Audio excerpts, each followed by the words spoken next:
any other common matter. You know about transmigration of souls. Do you know about transposition of epochs and bodies?" I said I had not heard of it. He was so little interested, just as when people speak of the weather, that he did not notice whether I made him any answer or not. There was half a moment of silence, immediately interrupted by the droning voice of the salaried cicerone.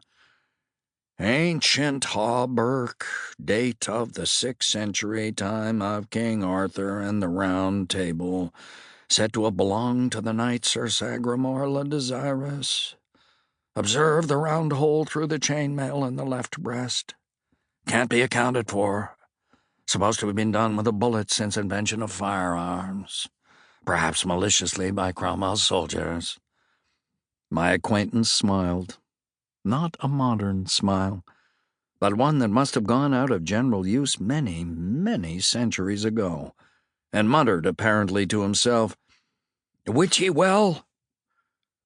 "I saw it done."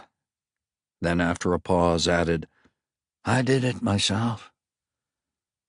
By the time I had recovered from the electric surprise of this remark, he was gone.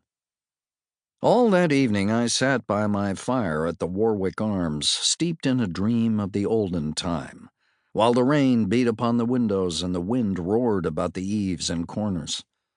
From time to time I dipped into old Sir Thomas Malory's enchanting book, and fed at its rich feast of prodigies and adventures, breathed in the fragrance of its obsolete names, and dreamed again.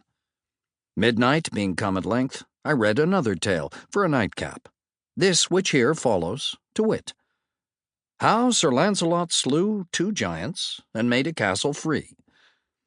Anon withal came there upon him 2 great giants, well armed, all save the heads, with 2 horrible clubs in their hands. Sir Launcelot put his shield afore him, and put the stroke away of the one giant, and with his sword he clave his head asunder. When his fellow saw that, he ran away as he were wood, for fear of the horrible strokes, and Sir Launcelot after him with all his might, and smote him on the shoulder, and clave him to the middle. Then Sir Launcelot went into the hall, and there came afore him 60 ladies and damsels, and all kneeled unto him, and thanked God and him of their deliverance. "For, sir," said they, "the most part of us have been here this 7 year their prisoners.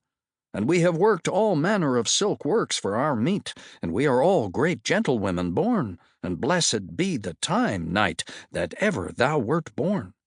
For thou hast done the most worship that ever did knight in the world. That will we bear record. And we all pray you tell us your name, that we may tell our friends who delivered us out of prison." "Fair damsels," he said, "my name is Sir Launcelot du Lake." And so he departed from them, and betaught them unto God. And then he mounted upon his horse, and rode into many strange and wild countries, and through many waters and valleys, and evil was he lodged. And at the last by fortune him happened against a knight to come to a fair courtelage, and therein he found an old gentlewoman that lodged him with a good will, and there he had good cheer for him and his horse. And when time was, his host brought him into a fair garret over the gate to his bed. There Sir Launcelot unarmed him, and set his harness by him, and went to bed, and anon he fell on sleep. So, soon after, there came one on horseback, and knocked at the gate in great haste.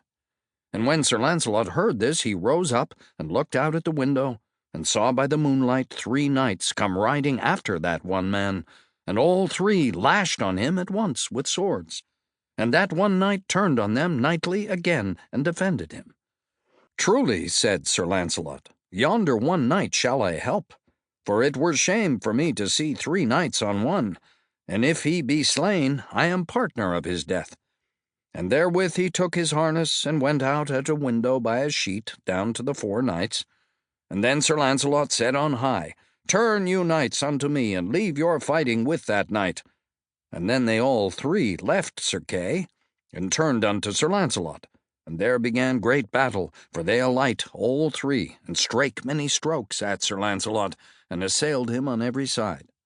Then Sir Kay dressed him for to have holpen Sir Launcelot. "Nay, sir,"